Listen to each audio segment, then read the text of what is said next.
Good afternoon, everybody. This is Randy Alper with the California Air Resources Board. I'm here today to give you a little bit of help on the large entity one-time reporting system. We've had some issues with people in the spreadsheet that we've sent out for you to download. In any case, I'm on the web page right now. This is the start point. This is where you can upload the data as well. One thing I should say before we get started is that when you do finish the spreadsheet, the only way that you could submit this in order to complete the reporting is by coming back to this page and uploading the data. If you try and email the spreadsheet to us, that's not considered a finished report. So come back to this page once you're all done. Now let's get to the actual spreadsheet. The download is right here where it says download the large entity reporting spreadsheet. You click on that. You have the options to either open the file or save the file. In this case, I'm going to open the file. It'll operate in Excel, which will open on my computer. And one of the first things that you should see when you come up here is the date at the top of the sheet. Right under where it says large entity one-time reporting deadline 4/1/2021, you'll see the text updated 3/16/2021. If you have a spreadsheet that has an older date or no date at all, you're going to want to make sure that you download the current version. Otherwise, you could have problems with the spreadsheet actually working in the reporting system. The second thing you should probably notice is at the very, very top where it says protected view. We have programmed macros into the spreadsheet to help you with the reporting system. And in order for it to work properly, you need to enable the content that we have installed in this spreadsheet. So I'm going to go ahead and enable the editing. As you can see, another warning came up. This one says security warning, macros have been disabled.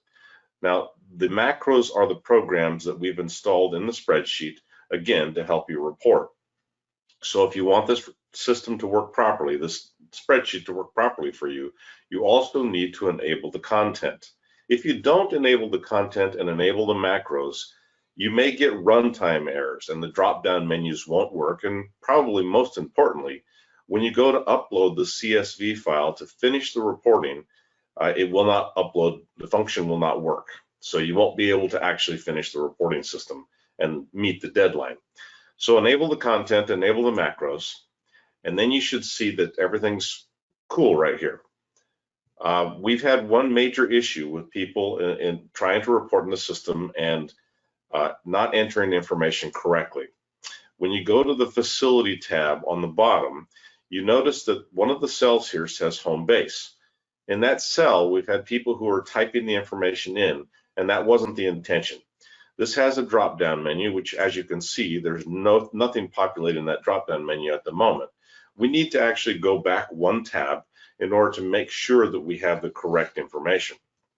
So we'll go to the facility tab, and as you can see, there's vehicle home base and all the information that goes along with that. You also have facility 1, 2, 3, so on and so forth. So I'm going to type in some examples here so you can see how we'd like it. Now, these will be just examples that I'm putting in here. You're going to put your actual facility information in. So my first facility is going to be first base. My second facility, if you haven't already guessed it, is going to be second base. Third facility, obviously, third base.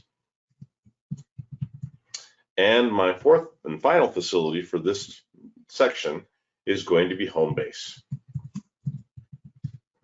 All right, once I've done that, I can go, and I've filled in the rest of this information, I can go to the vehicle information tab, and again, on that home base cell, if you click on that drop-down menu right there, it actually shows the 4 different bases that I populated the previous screen with.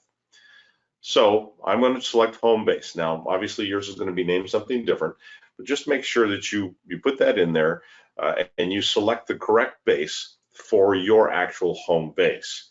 If you don't populate that, or if you populate the facility tab and then manually type in the home base information, it's not going to work. The spreadsheet's not going to work. You won't be able to save the data, and ultimately you won't be able to upload the CSV file and finish the reporting.